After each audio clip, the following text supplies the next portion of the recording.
It's only going to work if you're going to work, inshallah. So, Bismillah. خيركم خيركم من تعلم القرآن وعلمه. Again.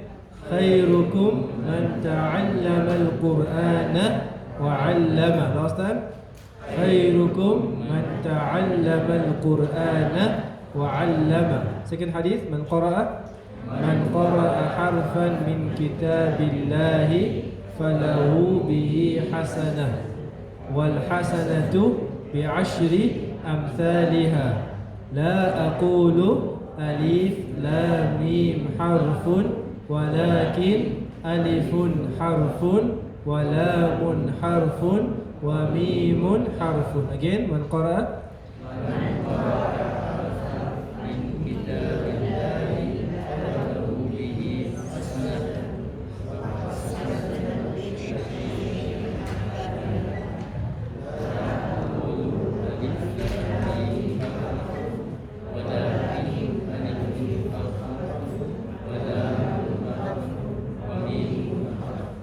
Okay, last time. We should do some memory, inshallah. Man qara'a, bismillah.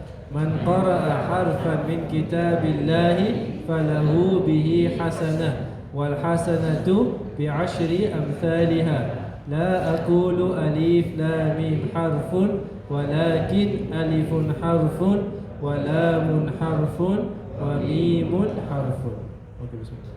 You have to commit to the process. Inshallah, you have to commit to the process. If you commit a few minutes every week, you'll end up knowing 40 hadith. If you don't commit, you'll end up hearing 40 hadith and not knowing any of them. Now, so Bismillah, al-hadith al-thalith, the third hadith. عن عمر بن الخطاب رضي الله تعالى عنه أن النبي صلى الله عليه وسلم قال. This hadith is narrated by Umar رضي الله عنه. The Prophet says, إن الله يرفع بهذا الكتاب أقواما ويضع به آخرين. Inna. What does inna mean? Indeed, readily. When you see inna, what two parts are you looking for? Ismu inna and khabru inna. Ismu inna will be the focus of the sentence. Khabru will be the news of the focus. What is the ismu inna? We don't say Allah, we say the word Allah. The word laful jalala, or just the word Allah. So the word Allah is in nasbun because it is ismu inna, verily Allah. What is the news about Allah? يرفع بهذا الكتاب أقواما ويضع به آخرين. That Allah يرفع, He raises with this. يرفع means to raise. What does raise mean? Elevate. You get two types of raising. You get the physical raising, which means you can pick something up and you can elevate it, or you get like a metaphorical raising, which means what? You can raise something in stature or in rank or in honor. Verily Allah يرفع, He raises بهذا الكتاب أقواما. What is B? With. What is هذا? This. So B is a what? A harful jar. So what is هذا? Ismu. It's ismu ishara, yes, but it's ismul majroor. Remember, هذا is one of those words that can't change. In raf'un it's هذا, in nasbun it's هذا, in jarun هذا. So what hal is it هذا in? This harful jar must be in jar. It will be in jar. Al-Kitabi, what is? Are you translate هذا الكتاب? This book. If the هذا is ismul ishara, what do you call the kitab? Musharun ilayh. First here. Musharun ilayh, it's a follower. It follows the hal of the هذا. So if the hal of the هذا is jar, what's the hal of the kitab? Jar. So verily Allah raises with this book, يعني al-Quran. In other words, the Quran. Who does Allah raise? أقواما. What أقواما in nasb? Maf'ul bihi. Who does Allah raise? Allah raise aqwaman is a plural of which word? Qawm. Qawm means a nation or a people. So aqwaman, nations or peoples. Verily Allah raises with this book nations or nations, peoples. Wa yada'u. Wa and yada'u is a verb. Yada'u is the opposite of yarfa'u. Yarfa'u means to lift or raise something up. Yada'u means to set something down. To lower something and to put something down. And He lowers and He sets down, He makes low. Bihi, what does bihi mean? With it, with what? With this book, with the Quran. Who does He lower? Who does He set down? Akharina. In Arabic you have two words. You have the word akhir and the word akhar. What does akhir mean? Akhir means last. What does akhar mean? Other. What does akharina mean? Others.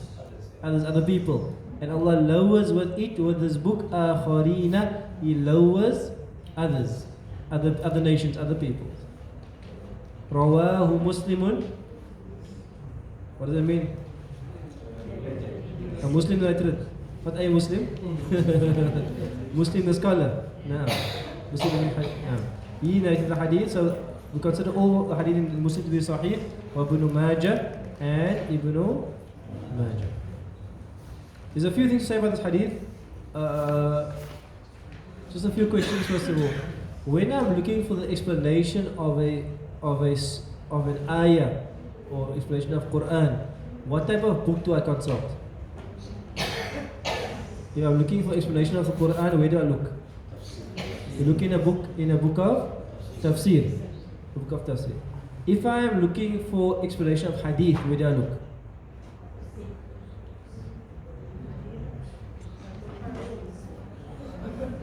What do we call that book? We call it a sharh. A sharh. Sheen, ra, ha. Sharh. Sharh means also explanation or expansion, explanation. So when I speak about an ayah, I say the tafsir of this ayah. Or Ibn Abbas has a tafsir on this, or whatever, Ibn Kathir has a tafsir on this. When I speak about a hadith, I don't speak about tafsir. I say the sharh of this hadith. Or I can say the sharh of the explanation of this hadith is this. Or I can say there is a sharh on this hadith. It means there is a book that explains this hadith. Okay. So generally we as teachers, when we teach, we don't just come with the meaning, we will generally consult a sharh book before we speak about the hadith. You with me? So basically almost all the hadith is a sharh written on them. What's going to be in the sharh? Explanation of the hadith. What type of explanation? Sometimes there's words that are obscure words. The sharh will tell you in Arabic this word means this. Another thing also which is interesting is that when there's an event before an ayah is revealed, what do you call that event? You call it event sababun nuzul, in the plural asbabun nuzul. When there's an event before an ayah comes down, for example something happens, someone asks the Prophet ﷺ a question and Allah reveals a verse, we call that event the sababun nuzul. What do we call the event before a hadith is narrated?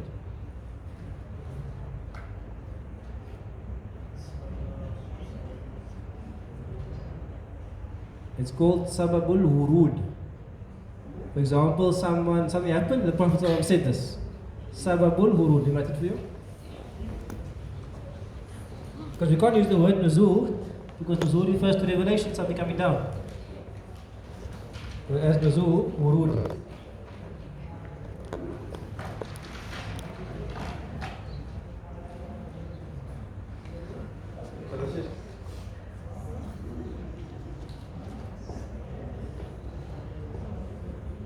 Sababu al-wurud.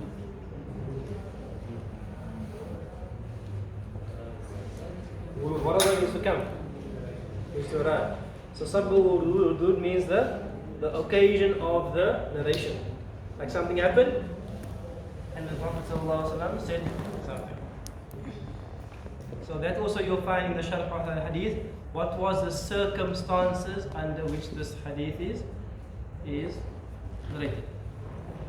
And also you might find in the hadith, because you have two things. You have the circumstance when the hadith is said, and then the circumstance when it's narrated by the chain. Okay, let me make an example. Umar is with the Prophet sallallahu alaihi wasallam. Umar then hears the hadith from the Prophet sallallahu alaihi wasallam. Whatever context. The mic, I don't know. Inshallah, speakers on there, but we'll sort out inshallah. Is the mic off completely? Okay. Umar is with the Prophet sallallahu alaihi wasallam. Umar hears the hadith from the Prophet sallallahu alaihi wasallam, but he doesn't narrate it. Because you don't just say everything, like you don't go home and say, my teacher said this and this and this and this and this and this. You don't give the whole 3 hours. What's going to happen is that something's going to happen in your life. You say, oh, I heard in class. You with me? So your receiving will be different from the time that you you disseminate. You with me? So in the sharh of the hadith, they also tell you when the narrator disseminated the hadith. You with me? So what happened was that there was Umar narrates the hadith. So the sharh of the hadith narrates that Umar had he was the Amir, and he put a governor in charge of Mecca. His name was Nafi' Abdul Harith. Nafi' ibn Abdul Harith. Nafi', the son of Abdul Harith. He's in charge of Mecca. But then Umar meets Nafi' at a place called Usfan, which is out of Mecca. So if the governor is outside of where he's supposed to govern, what's Umar going to ask him? Would you leave in charge of Mecca? You are here, would you leave in charge of Mecca? Then Nafi' tells him, I'm not sure how it's pronounced, Ibn Abzi or Abza, I left Ibn Abza or Abzi in charge of Mecca. Then Umar asked him, who is this person? Then Nafi' says that Ibn Abza is one of our freed slaves. This is Makkatul Mukarramah now. Umar, this person puts one of his freed slaves in charge of Mecca. Then Umar asked him, you put a freed slave in charge of Mecca? Nafi' says yes. And then Nafi' mentions, إِنَّهُ قَارِئٌ لِكِتَابِ اللَّهِ عَزَّ وَجَلَ. Verily he is a qari, and qari means actually a scholar. Not just a reciter, go read Arabic. He's a scholar of the book of Allah, وَعَالِمٌ بِالْفَرَائِدِ, and he is a scholar of the law of inheritance. Which means what? He is a person who is a scholar of the book of Allah, and he understands the laws of Allah. Umar then replies, and he says, أَمَّا إِنَّ نَبِيَّكُمْ, verily your Prophet sallallahu alayhi wa sallam قال, إِنَّ اللَّهَ يَرْفَعُ بِهَذَا الْكِتَابِ أَقْوَامًا, verily Allah raises by this book people, وَيَضَعُ بِهِ آخَرِينَ, and Allah sets down with it others. Which means what? That Umar actually approves. Because he asked Nafi, why did you put a freed slave in charge of Mecca? What it actually illustrates a few things. Number one, it illustrates the principle of leadership in Islam. That leadership in Islam is actually given to those who are knowledgeable about matters. Not necessarily rank or family or best politician or most eloquent. Is the person who is alimun with the book of Allah. You with me? And that's why Umar agrees. So the hadith meaning is fairly simple. The hadith says that verily a nation who reads the book of Allah, who understands the book of Allah, who absorbs and imbibes all of its teachings and its laws and follows it, Allah will raise that nation. And a nation who doesn't read the book of Allah, who doesn't live according to the teachings of Allah, Allah will lower that nation. Okay, so this is the first thing. This is what we subscribe to as believers. I want to discuss something related to this. In our time today, when someone says that is a successful society or that is a developed society, what do they place normally as the markers of success? There's a few things. One of it is the economic power of the nation. What else? Education. Okay, education. What else? Infrastructure. What else? It's a big one. Something else. Military might. So one thing is wealth's a big thing. Military might, because sometimes you have a rich nation that doesn't have a strong military. Military might is a big thing. And the third thing linked to education will be its degree of technological progress. How technologically the society has evolved. That has become in our time the marker of a nation which people consider to be elevated. And the marker of a nation which is lower, which is backwards, is a nation who lives in huts or lives in tents, who has very low economics, who has no little military might, who has very little technological progress. This is the marker that is happening in our time. My question is, what is the marker for Muslims? Because we have to be careful about what we ourselves deem as success. Because we can't just fall into a narrative that is accepted. Like a narrative that people almost assume uncritically is that any technological progress is positive. You know what I mean? People think that technology, if it progresses, that's a positive thing for society. I'm calling on you to ask you, is that critically true? Just imagine one day, and it's not actually a very far-fetched. Imagine one day they put a chip in your mind and you can watch a screen in your mind. So you can sit in Mizan and look at me, but you're watching Netflix. Is it possible? Is it possible? There's already a screen in your glass, they can put in your glasses. They can go into your mind. That would be like a phenomenal thing. But is it a positive thing? Is it a healthy thing? Are the most of society going to benefit from that, or they're going to become more dysfunctional? So my question again, don't always think that technological progress is something which is neutral, which depends how you use it. It doesn't depend how you use it, it depends how people actually use it. If you build a nuclear bomb, it depends how you use it. If you bomb a city, it's not a positive thing.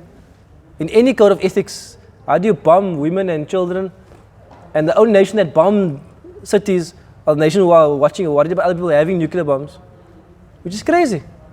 Which is crazy. So what I'm saying is that I've spent a lot of time in the Arab world. Sometimes within the Arab psyche, there's a deep inferiority complex to the West. It's like this built-in. If you're American and you're white, and then you're up there. If you're from Africa, you're like, or from the Far East, you're like nothing. This is part of the Arab psyche. Therefore, you have a star bucks for the star next to the haram. It's part of this narrative of the Arab psyche, which is that we have to be like them to become something. Which for me is wrong. Which for me is totally incorrect. Why do I say it's wrong? Because the markers of success are determined by Allah. And if you want to find the markers of success, look in the book of Allah. There's where the markers of success are. The markers of success is a nation who believes in the Creator, who submits to Him. A marker of success is a nation which is just and fair. A marker of success is a nation which looks after its people. A marker of success is a nation who is not invested in this material, ephemeral world. This is the markers of success that Allah placed. So alhamdulillah, what happens is that I believe we in Cape Town, we are a bit more clued up than some of the rest of the Muslim world. Why? Because we know about that markers of success. That economic might and military might come off the back of exploitation. You don't get rich just like that. You conquer a few countries and you exploit their resources. And you create economic exploitation. We know here about oppressors. We know here about colonizers. So we have a bit more of a clear view on things. So what we have to do is we have to make sure that we tune our marker of success to that which Allah wants. What does Allah want? Inna Allah yarfa'u bihadha al-kitab. That the elevation of a society is bihadha al-kitab. Is by what this book and what is contained in this book. Aqwaman, a people. Wa yada'u bi akharin, and he sits down with it others. This is what the Muslim is. So don't be fooled by these things. Don't feel inferior because we have less bombs. And we don't have enough tanks and helicopters. Or our power goes off 2 hours every day. That's the failure of Eskom, not your failure. You must have the right marker on from the beginning. Because if your markers are always wrong, you're going to strive for the wrong thing. A nation will strive for the wrong thing. I mean, I believe one of the tragedies of our nation is that they're starting to take faith out of schools. I don't care what faith you are, they're taking faith out of schools. It's only about maths and science. Faith is like, we can't teach that stuff. It's a bad thing for a nation. And even if the nation is not Muslim, it's better for a nation to have a nation subscribing to a higher power. Even if they don't have exactly what they should have, that kind of nation is more in tune. They're closer to the idea of revelation, of scripture, of prophets, of a moral code sent by a divine being. That nation is much better. The nation has become devoid of any mention of God. It's devoid of any mention of Allah. How can that nation be successful? It's very problematic. So again, this is what we have to almost like retune our minds. And what's more important than your own minds are important. What's actually more scary is the minds of your kids. Because your mind, the mind of your kids are being bombarded with false markers of success. All the time. From the time they're 2, 3 years old, there's a false marker of success on that porridge and on that bag. And that kind of narrative carries on until the teenagers, until the young adults, the rest of their life. So what you must do is you must actually undo that for your kids. Tell them what the markers of success are. So this is the way of the believer. And if you in your life, if you and your family are committed to the principles of the Quran, then you are in a good place. Don't think of yourself as, like even with the education of your children, if your child is a student of Quran, don't think your child's in a bad place. We have enough time to chase the dunya. We should take some time to chase the akhirah. There's such a haste for this dunya. Where's your haste for the akhirah? The dunya will end, but the akhirah won't end. So we have to reprogram ourselves, we have to reprogram our families. Divine teachings is where all success is. All things. I don't know if you saw this small clip about this guy with a Milo. It's on social media, this thing. So yesterday I was eating with my kids. They're 5, 6, 7. So like even for me, like I program my kids from young now. So I took out the Milo. I told my kids, they're still small, that this is 40%, obviously in easy language, this is 40% sugar. But they're trying to trick you. They went through what they're trying to trick you. You see, there's a man playing soccer there. What's he trying to tell you? If you drink this, you're going to be strong and fit. That's a lie. They're saying there, what? If a child must have this every day for breakfast. A 40% sugar drink. That's a lie. So I try to tell my kids from young, we go shopping, I'll tell them, like, you see that milkshake with a Barbie? It's the same as the one next to it. It's just more expensive because I put a Barbie on there. Don't let them fool you, waste my money.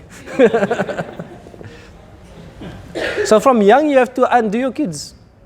Like me, I don't buy my kids any of these Disney character books. If they go to the library, I tell them, you can't take a book out on any Sophia the First or Peppa Pig. I want no TV characters in your books to read. Because we have to unplug them from young. Unplug them from the narrative from young. And it works. I mean, this morning I was coming to class, my daughter comes to me with a jar of peanut butter. She said, Daddy, are there any tricks on here? Because the man with the peanut butter there, he's a peanut butter man. I said, that's fine, there isn't tricks here.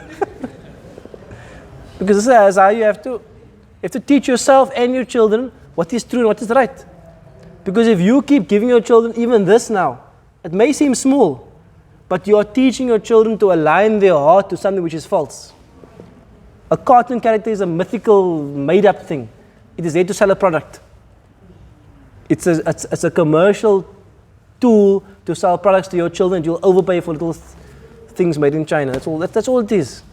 You have to free yourself and your children. Because we fall for the same things.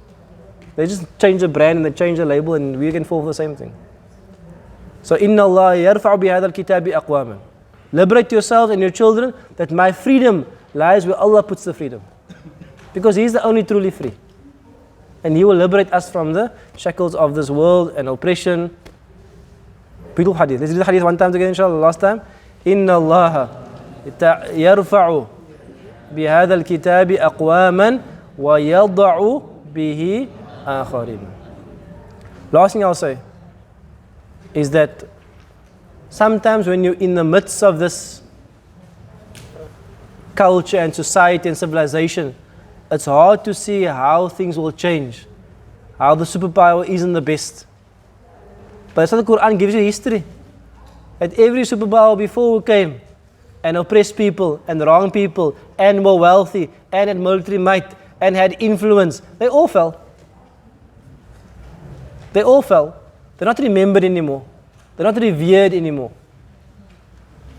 So the same will happen here. It's only those who are connected to the Quran, they will be elevated. And this is our history we speak about now.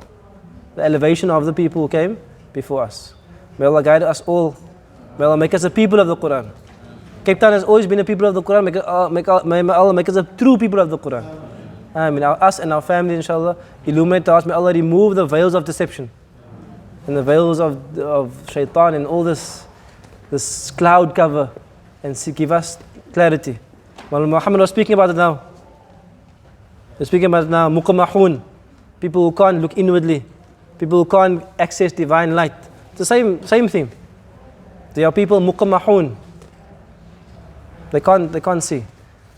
Barakallah, we continue. Some announcements quickly before I forget. Next week, inshallah, there will be a hike for the brothers, inshallah. Next week, Saturday, there will be a hike for the brothers. Silver Mine probably. We'll meet after Fajr, hike for an hour also. So have breakfast, and then we'll go home, inshallah ta'ala. And then on the 13th to the 15th is our camp of March. And the 15th is our female event, inshallah, at year happening. So book your leave, inshallah, on the 13th to the 15th of March. And also next week at 8 a.m. on Sunday, 8 a.m. we'll be starting Quran memorization again, inshallah. 8 a.m. to 8:35 a.m. Mawla Abdullah Forbes in the main masjid. We'll be doing Surah Al-Buruj, inshallah. وَالسَّمَاءِ ذَاتِ الْبُرُوجِ. It's a fairly short surah. You should finish it within 4 weeks, inshallah. It's one of the longest surahs of Juz Amma, but it's a fairly short surah. So next week, 8 a.m. It's an open class. Whoever can come, inshallah. But do be a part of it. You'll find if you come to it, you'll just memorize automatically, inshallah. Your homework is what? Memorize hadith. Memorize hadith, inshallah. Barakallah. Wassalamu alaikum wa rahmatullahi wa barakatuh.